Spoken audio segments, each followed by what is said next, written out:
Retrouvez Yves Kenao sur Tempo Afrique TV, la station de l'éveil du continent africain.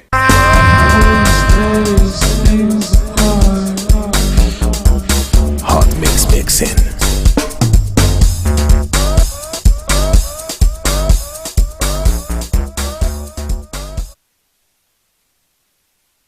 Hello world, welcome to another Saturday afternoon with Ellie Naimel at Tempo Afrique TV. Few little updates we want to bring on to you. So we're going to be dividing the show into two, where the first 20 minutes is going to be about the news, what is going on in the world, what is going on with the election, the political world, and around the world as well. So that's some of the new changes that we are bringing to you so that you are aware. And stay tuned to carry on watching the show on part two. So the part two, this is where we're going to divide the show, talk about problems going on in the community, talk about real serious things that are going on as well, how we can all communicate and make those changes as well. Anything relating to personal problems or relating to some of the conflicts that are going on in the community, and especially in this time during the election and COVID-19, there's so many issues on the rise. So this first 20 minutes, we're going to bring you guys the news, what is going on around the world, what is going on with the politics. So this is going to be your main news broadcast to give you guys updates on what is going on with our 2020 election. And then we're going to transition to talking about the issues that are going on in the community. And the topic today is going to be about depression and suicidal among youth especially. So let's carry on. So what has been going on with the election? So the election is still going on. There's a lot of lawsuits that are still being submitted, that are still going on. And we have discovered more of China interference that has been ranking up lately. And also, if you guys heard the breaking news of Texas that submitted their lawsuit to the Supreme Court, but was recently rejected. So we're going to give you guys more details of what is going on with the lawsuit and also how is China involved in this election as well. So starting with the Georgia election, Republicans need just only one victory to maintain their Senate majority. Democrats need a Georgia sweep to force a 50-50 Senate and have both VP be the tiebreaker. Trump called Georgia Governor Brian Kemp to press him to overturn Biden's win and to order an audit of absentee ballot signatures. So that's the next process they are pushing for with the lawsuits.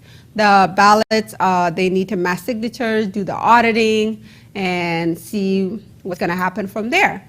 So they tried recounting each state, and that has failed a couple of times where states are being recertified as well. But with the recounts, whether the ballots are illegal or legal, they're still pretty much recounting the same thing. So the number is always going to turn out the same regardless. So now they're looking to check in deeper where match the signatures of the person voting with each ballot and have a deeper auditing. That's where the fraud is. That's where the fraud lies in. So to continue on, Trump tweeted on December 5th, "You must go vote and vote early starting December 14." Now, December 14 is another election. This is the Georgia election with the senator runoff. You have to go do it. They cheated and they wrecked our president election, but we will still win it. We will still win it. These are Donald J. Trump words, still consistent, still believe that he could prevail and he will win the presidency. But we won't know until the court, look into all these things and see what goes on. So lately, there's been a lot of cases that are being submitted but kept getting rejected. And right now, the only best thing we could do is basically just wait. During the campaign rally in Georgia, Trump used the spotlight to claim differentiality that Democrats cheated and rigged the 2020 election, that he had won all of the swing states, and that he had won them all by a lot. Trump won Florida and Ohio, but Biden secured the swing states of Pennsylvania, Michigan, Arizona, Wisconsin, and Georgia. At one point, Trump said if he had lost, he'll be a very gracious loser and go on a vacation. So that was his word. He's been asked multiple times that if you don't win this election, will you accept it? And he said, absolutely. You know, he'll be a gracious loser, which is most Republican, even if whatever case, we don't even know if this fraud ever took place in the past or in our history. This is the first time in our historical moment that we are seeing so much fraud, and it's really shocking a lot of people from around the world. It's unlike America, as we always believe that the election day is the most important day that there should be, it should be secure. So, yeah, if he loses and he doesn't prevail in court, he'll be a gracious loser and go on a vacation. With the senator runoffs carry on, as President-elect Joe Biden started rolling on his administrative team, one voice has been notably silenced, if any of you have noticed. Senate Majority Leader Mitch McConnell, regardless of which party controlled the Senate after the runoff elections, this will hold up Biden cabinet nominees. But key Republican senators, including the GOP leader, are keeping quiet, choosing their battles ahead. So many of the Republicans have been very silent and have not spoken out about Biden's victory, because there's all of these fraud that are coming to the surface, the allegations, the litigations of the fraud, and at this moment, really all they could do is just, you know, wait it out and see what happens.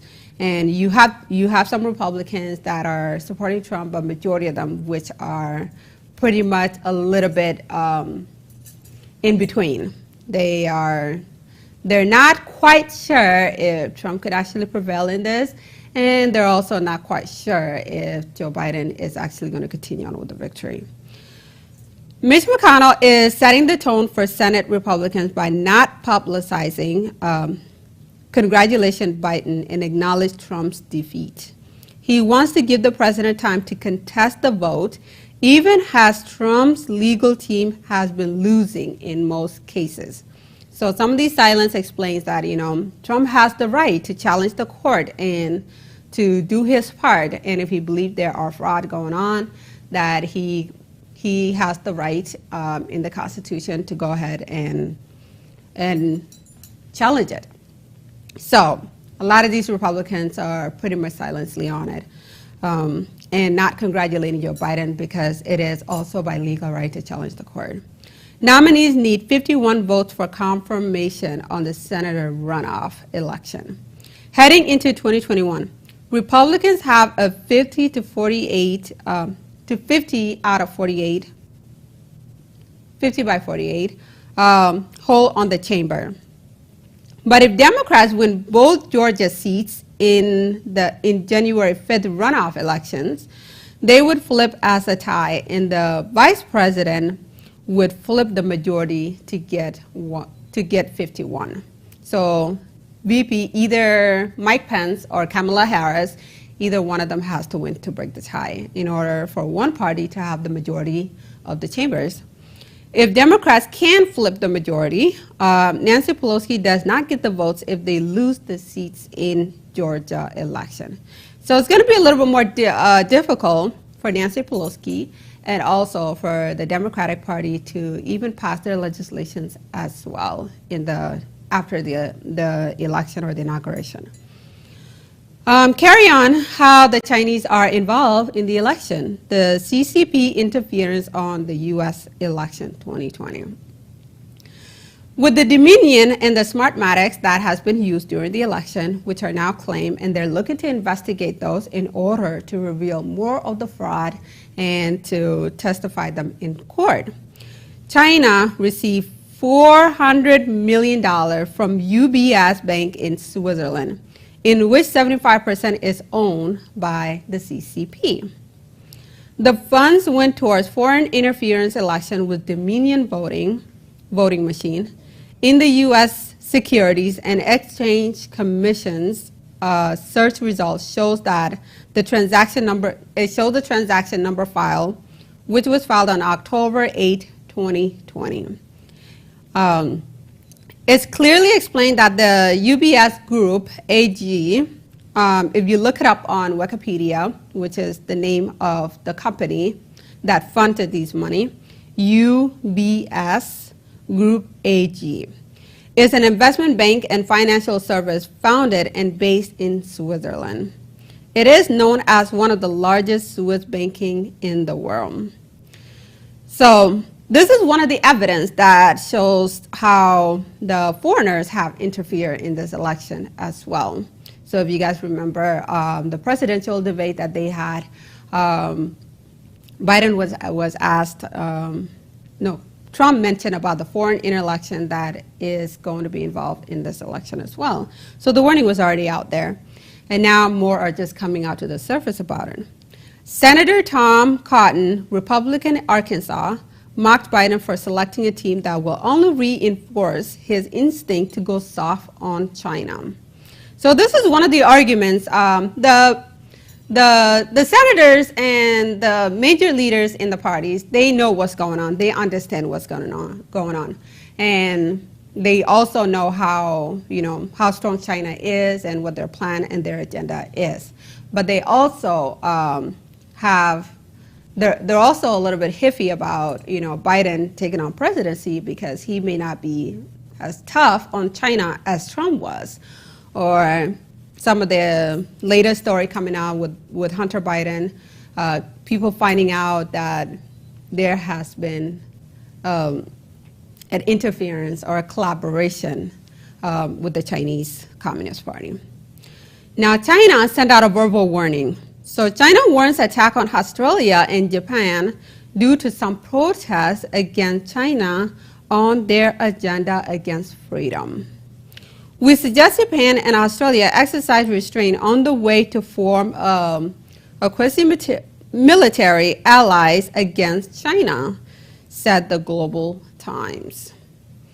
So this verbal warning is China pretty much telling Japan and Australia as they were protesting, naming that China is pretty much against the free world and does not want this freedom that we all have in the free world to continue as well.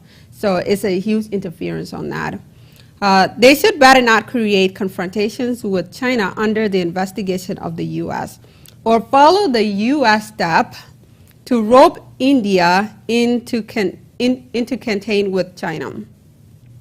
They will usually pay a corresponding price if China's national interests are infringed upon and its security is threatened.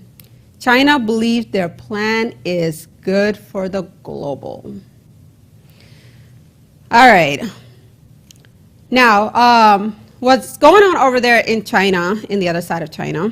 The Secretary of State, Mike Pompeo, announced China wants what we have and will do whatever it takes to destroy it. Their goal is to be the dominant world leader, not just the U.S. China interference on the election has been surfacing. The evidence, at least in court hearing, have determined their involvement on the Dominions and the Smartmatic voting machine. A study by the security firm Intros has found that 1/5, which is 20%, of the hardware and software components in a popular voting machine came from suppliers in China. Furthermore, close to 2/3, 59% of the component in that voting machine came from companies with locations in both China and Russia. A few months ago, O'Brien claims in the briefing, we know the Chinese have taken the most active role. China has the most massive program to influence the United States politically, followed by Iran and Russia. We made it very clear to these three countries that anyone that attempts to interfere with the American election will force extraordinary consequences. Now, what those consequences will be, we don't know yet because the story is unfolding and there's still a lot of development that are taking place as well. But once it is looked into deeper by the courts and the lawsuit, and they understand what is happening, who knows what these consequences are going to be. So it's another waiting time to see what will reveal furthermore in the near future. Trump appointee attorney General William Barr claims without much further details that China was more of a threat than Russia when it came to the election interference. Now, with William Barr, there has been some issues here and there where he is a Republican that is an attorney for Donald J. Trump, but decided that he wants to resign as an attorney in case Donald Trump loses. And it confused a lot of people because the Republicans who are supposed to stand on with Donald Trump on his cases are now backing out and not backing him out anymore. So Trump became the only man fighting all this alone. And these are some of the things that were recalled in the past before the elections, and naming that China had interfered in this election was reported out by General William Barr. So we know where he stood before and where he stood after the election was done. O'Brien called the scope of Chinese activity relentless. We've never seen anything like it. It was nothing like this in the Cold War with the Soviet Union. So in August, O'Brien went on saying the United States has seen Chinese hackers targeting U.S. election infrastructure, which China has constantly denied U.S. government charges that hacked U.S. companies, politicians, and government agencies. Now, if you guys remember in our earlier videos where we talked about Chinese globalism and their plan or their propaganda, we explained a lot of that, how they are hacking into the system through their technology and trying to get more inside of the political security here as well. So it definitely explains a lot that, you know, with what is happening right now and how they are so successful to be involved in this election to be sure, you know, they have their candidate winning the election. They have been studying this and they have been doing it quite a while. So check out some of our previous interview, and we previously reported on that. So now one of the breaking news that is not being talked about by the mainstream media while all this is happening in the United States, Israel peace agreement. Since Trump signed the peace deal in Israel, that gives President Trump another diplomatic victory in his final weeks in office. 5 other countries have considered entering into the peace deal signed this week between the U.S., Israel, and the United Arab Emirates and Bahrain. On Thursday, Morocco became the 4th Muslim majority state to pledge warmer official relations with Israel, which back in the historical event in 1948, a large number of Jews fled to Morocco during the time that they were being prosecuted. So many majority of the Muslim countries now are uniting and joining the peace deal with Israel. So that's one of the great news out there. With Texas lawsuit, so that's one of the latest breaking news with Texas. What's going on with Texas? Texas filed a lawsuit because of the states that conducted fraud election, which isn't fair that the people has been denied equality, which is written in one of the Constitution, that there must be a fair election. And whoever falls out of this, I'm just learning that state can actually sue other states or can submit a lawsuit to the Supreme Court based on the action of the other states. So Texas has been, you know, conducting the rules as they should, and are filing their lawsuits against the other states who has not followed due to the frauds and all of these claims that has been coming up lately. This week, Texas challenged the election results in Georgia, Pennsylvania, Michigan, and Wisconsin, but was refused by the Supreme Court to avoid any success of setting a dangerous intervene of other states and overturning the election. U.S. Attorney General Barr have said There is no evidence of election fraud on a scale that could have swayed the results. The division in the lawsuits between red and blue states grew quickly. About 17 states since yesterday have joined Texas, placing their hopes on the Texas suit. With Trump requesting to intervene, waiting for the response to intervene in this lawsuit. In the court, if the court had heard the case, U.S. Senator Ted Cruz said he would have argued it at the request of Trump. But U.S. Senator John Cornyn, I might be pronouncing his name wrong there, a former Texas Attorney General and Texas Supreme Court Justice, isn't convinced by the logic of the case.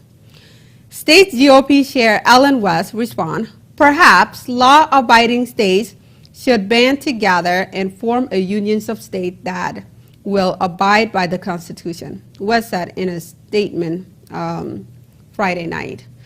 So this is what's going on with Texas. So we'll see if they're going to try to submit it again, if the Supreme Court will accept it, and what will happen after this point. But 17 states have joined the lawsuit. They have joined the union. So, and we'll see how many more states join next week. So we'll give you more follow-up on that. Now, one of the breaking news I like to bring out to you guys is censorship on YouTube. So YouTube Corporate is banning anyone to at least to speak on Trump and denying Biden as the president-elect. So this change has took place a few days ago, 2 days ago, I believe, and that anyone with a platform that is speaking on the election, because many things that are about to happen, I'm pretty sure you're going to hit a lot of things. So they're cleaning up YouTube. They're also, checking to make sure that everything that is out there is in their narrative as well. So I just want to give that quick information. And then also, one of the news is the vaccine. So Pfizer and the Moderna have been approved by the FDA, and the vaccine is to be sent out to the citizens by the end of this month. Now, Europe, in UK, they have already started vaccinating people. One lady who is in her late age at 84, I believe, she already got her vaccine, and another man as well got their vaccine and gave their stories as well. William Shakespeare, which is named by the William Shakespeare. So now they're working on their way out. So once it hits into the United States, their focus is to vaccinate the frontline, elderly, those with underlying conditions and things like that. Some of the questions that has been raking up according to the vaccine is, if you already had COVID and you recovered from it and you basically are immune to it or have developed antibiotics or antibodies, can you still get the vaccine? So they're looking into that right now, so they're waiting to see what their answer is going to be before they give that information out to the public. But if you already have antibodies, you're basically at the end of the list. So majority of the people that are most vulnerable and that needs it the most will be the first in line with the vaccine. And then we'll give you more detail as what the FDA says in the near couple weeks. And also a couple of other vaccines that will be coming in case there is a shortage with the Moderna and Pfizer. These vaccines are to be released also sometime beginning of 2021 as well. So that's all the updates we like to give you all on what has been happening in this week so far. And stay tuned for more news update next Saturday. And stay tuned for our next topic that we're going to open up to talk about what is going on in the community. Have a good night.